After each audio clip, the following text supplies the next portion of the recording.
So, Saquon Barkley, Eric Dickerson, OJ Simpson. Who do I think is the really legit to the 2,000 yards? Well, of course, it's going to be OJ for me because he did in 14 games. You'll never. Records are meant to be broken. And there's no problem with that. I think that we got to keep everything in perspective.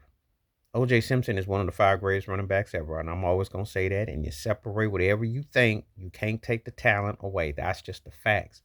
And the way he did it, in the era he did it, speaks volumes.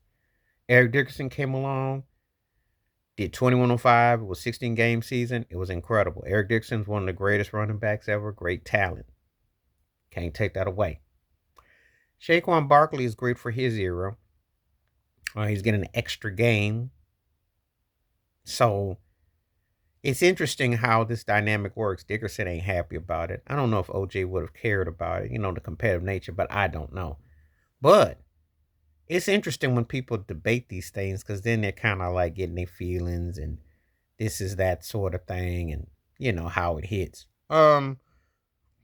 Records are meant to be broken, but that doesn't mean you don't put asterisks and suspects about them. Now, the only person to me that impressed me as much as OJ's record was Barry Sanders, who did in 99. He stunk the first two games.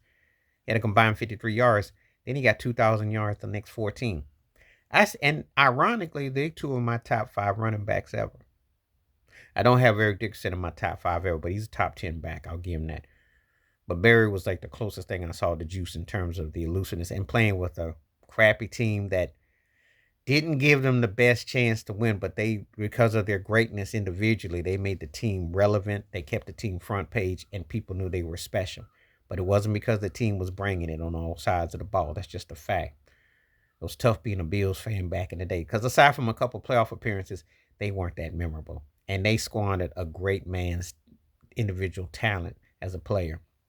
Great player, great man player on the field. On the field.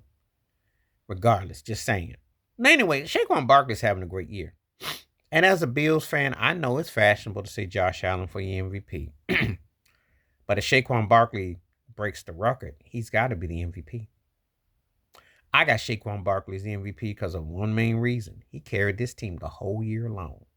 Josh Hart's been protocol the last couple weeks. He had a pretty good season. But the friction with him and A.J. Brown, the defense, and they did play good. But Saquon Barkley played like a man who got out of lockdown. I mean, he left the Giants. Ironically, he can break the record against the Giants, and he played out his mind. He played out his everlasting mind. It's kind of funny now because it's almost kind of numb when cats get 2,000, but it wasn't as common. It took a while for it to be kind of like commonplace because it ain't. You still got like 11 or 12 guys who've done it. Considering Juice did that 50 years ago, it was pretty rare. And if you did 2,000 yards, you had a heck of a season, a heck of offensive line. There was a lot that had to happen for you. You need to be a special running back.